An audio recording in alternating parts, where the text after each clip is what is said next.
With every plus, there's a minus. Life comes with scales, and scales require balance. People want success, but don't know how to handle it once they reach it. Being rich is great, unless one doesn't know how to be fiscally responsible. The same goes for fame. It's great being the center of attention, but sometimes it's not so great.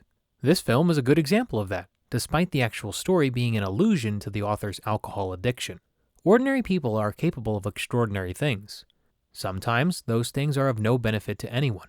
So how could being a famous writer lead to such a situation? Try meeting a deranged fan who won't let up on the harassment. The plot is about a famous author by the name of Paul Sheldon, played by James Caan, who just finished a new book he's ready to publish. On his travels, he has a car accident and is rescued by a devoted fan named Annie Wilkes, played by Kathy Bates. At her place, she nurses him back to health, only for Sheldon to realize Wilkes is more than a fervent fan. Her desire is to be Sheldon's next character of focus. Meanwhile, Sheldon's family and agent, Marcia Sindel, played by Lauren Bacall, are concerned about his disappearance. For help, they contact the local sheriff, Buster, played by Richard Farnsworth, and wife, Virginia, played by Frances Sternhagen, to see what they can do. Based on the novel by Stephen King and written by William Goldman, who'd later pen Chaplin and Maverick, makes quite the watch. It's interesting because viewers get to know quite a lot about the main characters just by the trailer alone. Even with all that's being revealed, there's still much to see that will keep the viewers on the edge of their seats. With Rob Reiner directing in this genre for the first time, it's all the more captivating. Before this, Reiner had also directed Stand By Me and The Princess Bride. Like mentioned before, the film has a balance between high-strung and more pleasing moments, believe it or not. Seeing Paul Sheldon trying to find a way to escape his captor's home is beyond nerve-wracking, because of how unhinged Annie Wilkes is. But then there's also scenes involving Buster where his deductive skills play a major part in the story.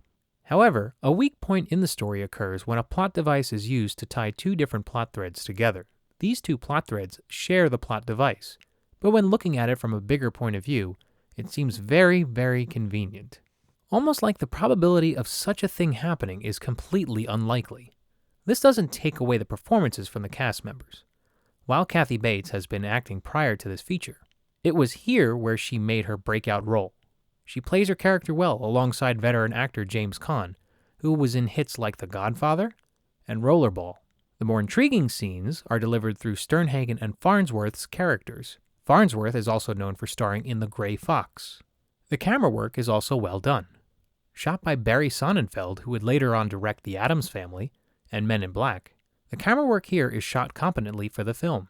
The viewer truly gets to see how mentally unhealthy Annie Wilkes is in her home and the stress that Paul Sheldon develops because of it. The music was another great component. Composed by Mark Shaman, the film score again has a stable mix of tones in different areas of the story. There are unsettling cues with piano and strings for Sheldon's hardship, as well as softer, easygoing motifs using horns for Buster's investigative scenes. Unfortunately, the score is a bit short in material, but still captures the feel of the movie. Taking out one convenient particular part of the story that helps move the plot, this thriller will hold its viewers' attention.